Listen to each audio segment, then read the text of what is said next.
Hello, thank you for joining me once again. I'm here by my gorgeous roses, from which I get so much pleasure each day. In fact, I'll shuffle around, then they'll be in the picture. That's better. So I want to talk a bit about devotion today. Devotion, as with many of the words that we fling around, can be used in different ways.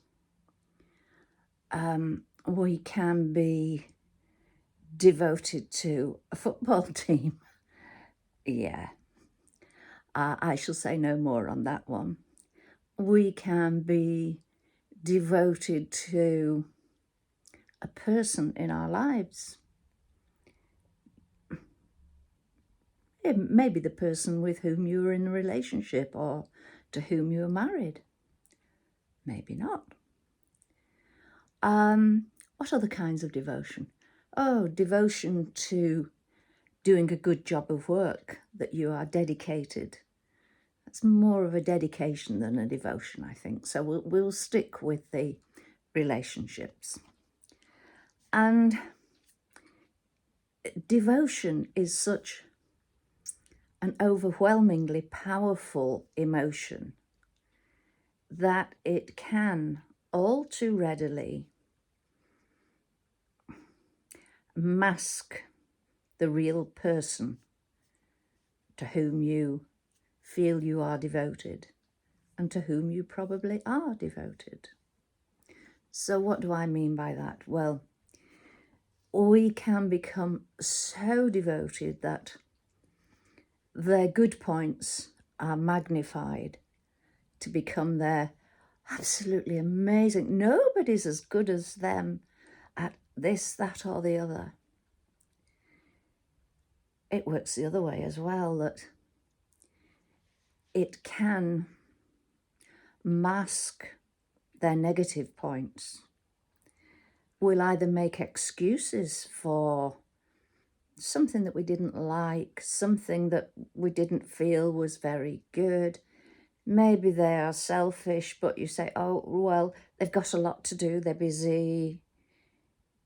Excuses are made. And that is when things can become a problem.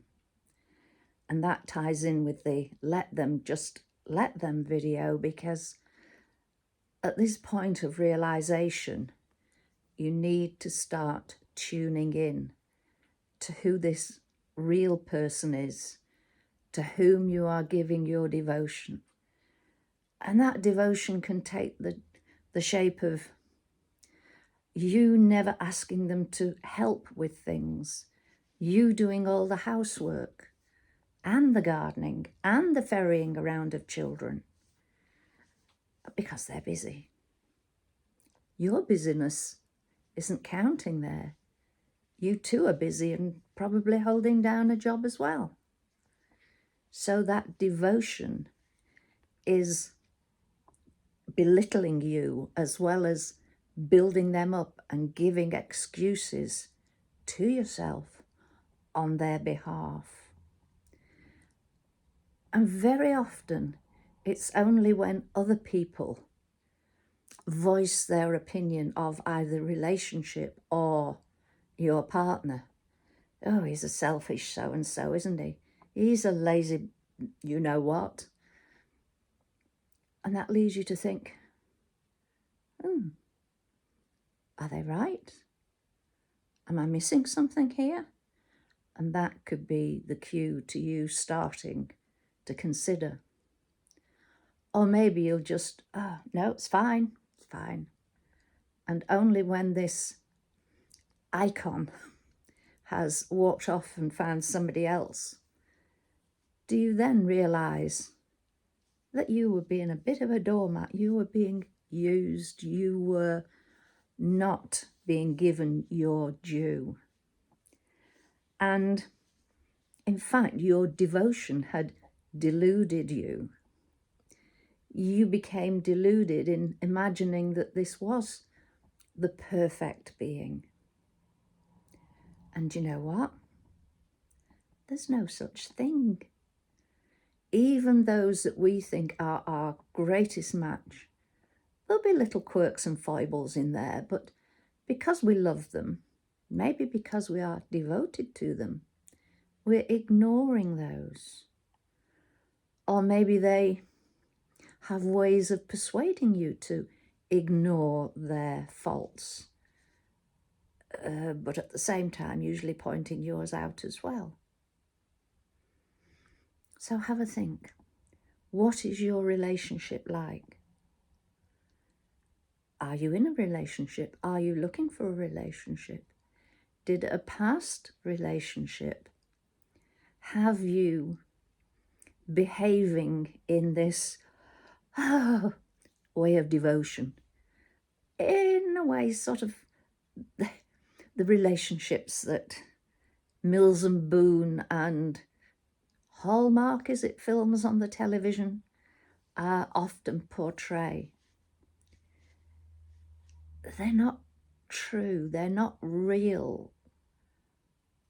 But on some occasions they can be if both partners are accepting. It's only when realization chips in that the acceptance might begin to be diminished and a bit of challenging might come in. And then that's when cracks begin to appear. But don't be deluded. You are you, and you deserve to be you, even in a close and loving relationship. You deserve to have your thoughts, your wishes, your preferences listened to, talked about, taken into account even. And if you can sit down and talk about these things, so much the better. Because it's when people are communicating, are talking, that there's a chance of rifts being healed and that balance that I keep on talking about, that balance being regained and a relationship moving towards being a healthy one. And it's usually the healthy ones that last ages, though I have to say I do sometimes see couples and I think, how on earth have they stayed together for so long?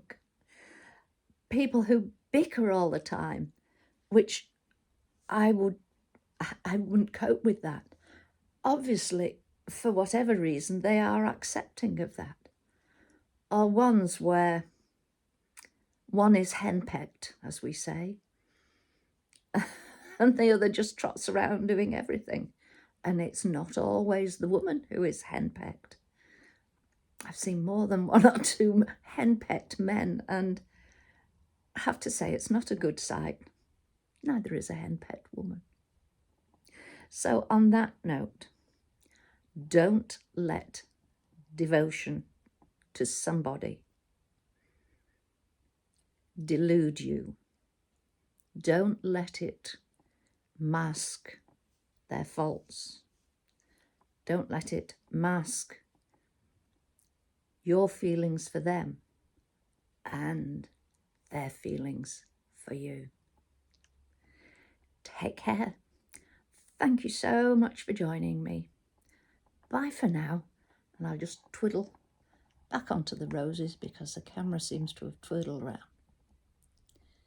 They are gorgeous and will be gorgeous for months and months and months yet. Thank you for joining me. Bye.